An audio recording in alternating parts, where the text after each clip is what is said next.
saat dia proses ini apakah di sini coaching berperan atau mentoring dulu nih?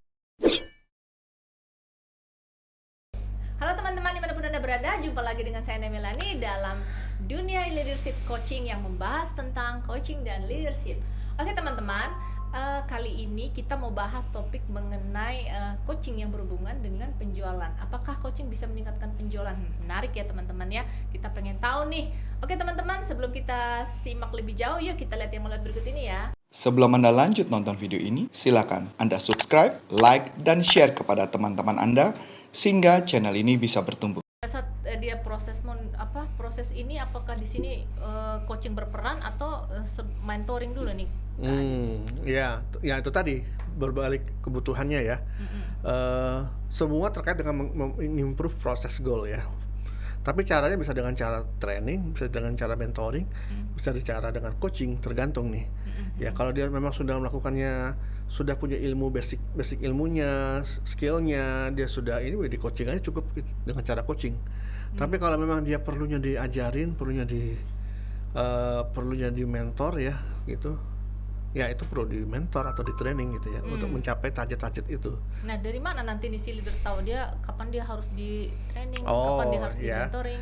Nah itu dengan teknik yang namanya mapping ya, melakukan pemetaan dulu, pemetaan kebutuhannya apa gitu ya. Nah dengan menggunakan teknik-teknik yang juga diajarkan di pelatihan coaching kami gitu ya. Ya itu, apakah itu sales coaching program atau coaching practitioner program, itu semua itu kita mengajarkan caranya bagaimana mengidentifikasi kebutuhan para sales ini, dia butuhnya apa gitu loh.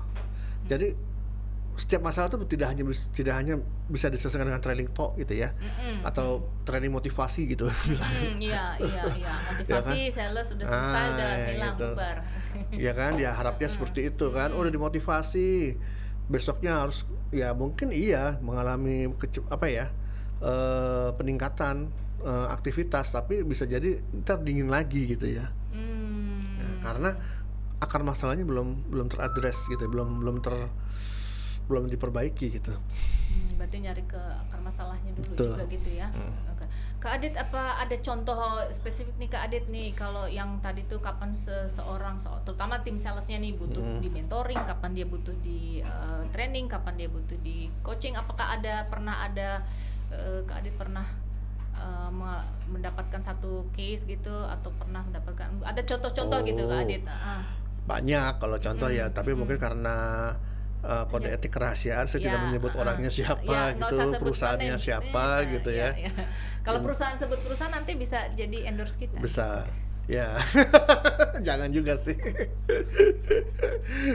Ya, katakanlah sebuah perusahaan alat berat contoh gitu ya. Oke. Ya, gimana nih Kak? Atau perusahaan insurance gitu ya. Itu kan kita banyak ya, saya banyak memiliki mendapatkan meng-coaching mereka gitu ya.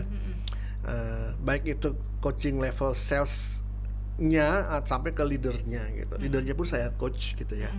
Tentu beda lagi nih kalau leadernya ya. Bagaimana beda dong, dia lebih ke leadershipnya ya. Bagaimana dari sisi leadership dia bisa memimpin tim salesnya itu.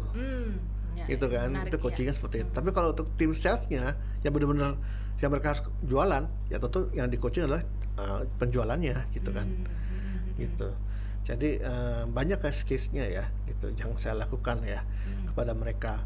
Yang contoh kalau saya mungkin ketika pertemuan pertama sebelum sesi coachingnya itu berlanjut, pertemuan pertama sesi pengenalan istilahnya, atau saya mengatakannya alignment gitu. Di situ saya mengidentifikasi pada intinya ya, melakukan goal setting ke dia, goal pribadi gitu ya, apa yang dia ingin capai dalam hidupnya ya. Kemudian saya coaching dia untuk bagaimana dari goal pribadi itu dia konversi menjadi penjualan yang harus dia raih gitu ya. Gitu kan, komisi yang harus didapatkan berapa, dari komisi itu dia harus jualan berapa gitu kan. Itu dia bisa clear dari situ.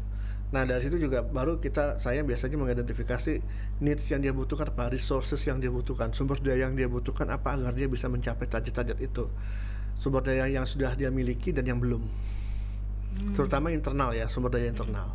Sumber daya internal itu apa aja ya? Tadi skill, knowledge, strategi, gitu ya, motivasi, mindset, ya semua. Termasuk semua itu sumber internal.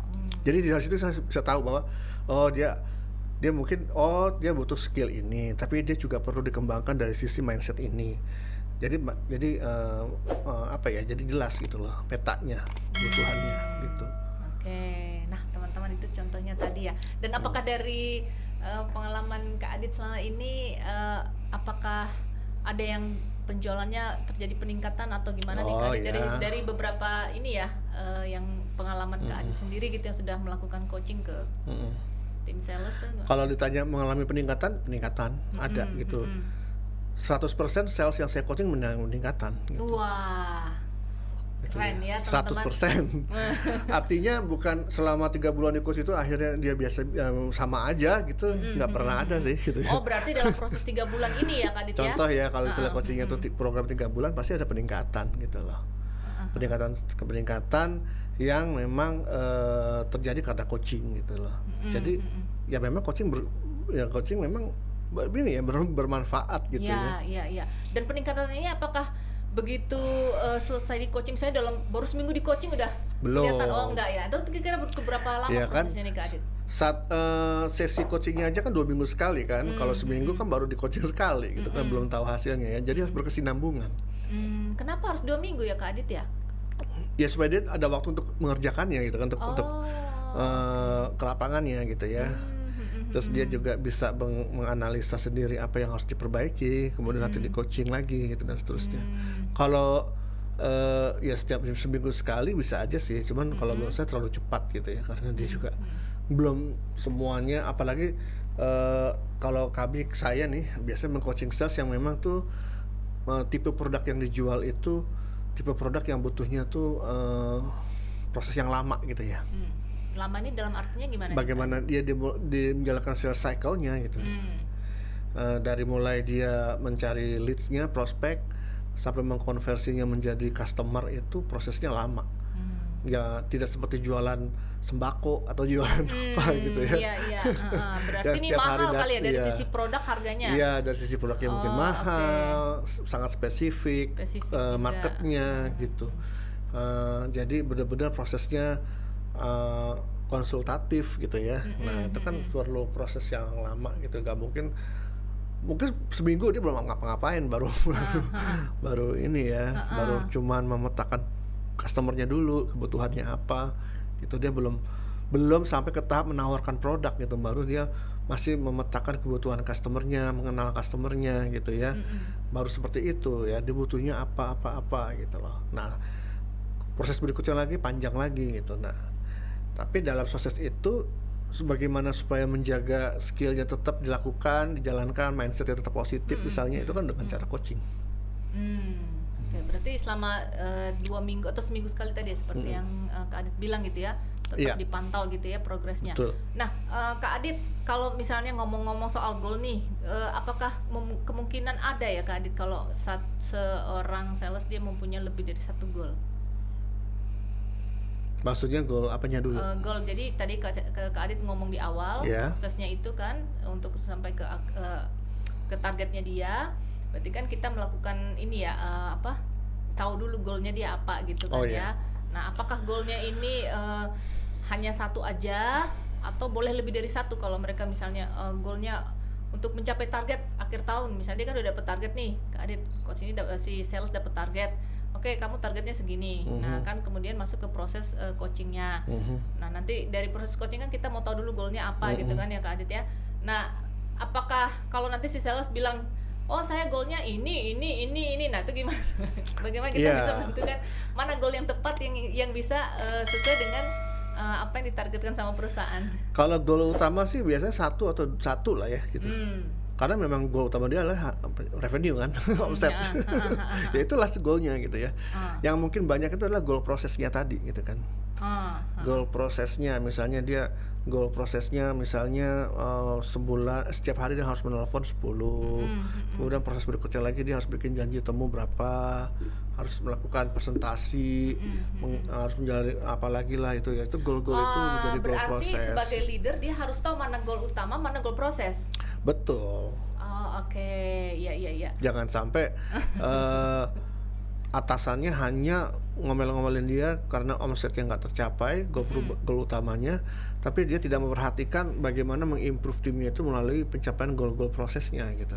Padahal justru pencapaian goal prosesnya ini yang akan menentukan goal utamanya tercapai gitu. Nah, teman-teman, sepertinya memang kita perlu belajar ya teman-teman untuk melakukan coaching, karena untuk menentukan apakah ini goal utama atau dia itu goal proses gitu ya, Kak Adit ya. Itu memang perlu ini ya, apakah digali lebih dalam atau gimana nih Kak Adit? Ada teknik-teknik khususnya ya? Iya. Supaya dia harus tahu, seorang coach ini, si leader ini tahu gitu kan. Iya. Jangan sampai kecampur. Ini ternyata bukan goal utama tapi hanya goal proses, tapi goal kandung jalan gitu kan. Nah, itu ada tekniknya nanti ya Kak Iya, Adit ya? jadi saya kan yang mengejar pelatihan sales coaching program ini, saya dan Coach Arif ya. Iya. Kalau saya lebih kepada proses coachingnya, Coach Arif dari sisi salesnya gitu ya. Nah, Coach Arif juga akan menjelaskan tentang sales funnel ya di situ. Disitulah dasar bagaimana dia seorang sales itu bisa menentukan goal utamanya seperti apa, goal prosesnya apa saja gitu loh dari sales funnel itu. Konsep sales funneling ya. Oh, sales funneling, iya. Jadi mengumpulkan dulu banyak-banyak, baru nanti tinggal mengerucut gitu ya Kak Adit? Iya, gitu kan. Nah, itu kan dia harus bisa memetakan sendiri ya. Jadi dari sales funneling itu berarti proses-proses apa saja sih yang perlu saya tekan, yang perlu saya perhatikan, dan setiap proses itu goal prosesnya apa gitu. Misalnya proses menelpon, ya goal di menelpon apa, membuat janji temu tuh goalnya apa kan gitu. Gitu ya. Terus apalagi presentasi, goalnya apa gitu. Nah, itu semua adalah goal proses yang harus dia improve sehingga nanti bisa tercapailah goal pribadinya. Goal penjualannya yang pada akhirnya juga goal pribadinya gitu. Oke, goal utama dan goal pribadinya ya. Itu kalau misalnya kayak gitu berapa lama Kak Adit? Misalnya dia goalnya itu harus proses menelpon misalnya. Nah, itu ini dia pertemuan pertama nih, goalnya itu menelpon. Terus dia kira-kira butuh waktu berapa pertemuan lagi gitu Kak Adit? Jadi baru dia bisa oh iya bener nih, sudah sesuai dengan goalnya dia gitu loh.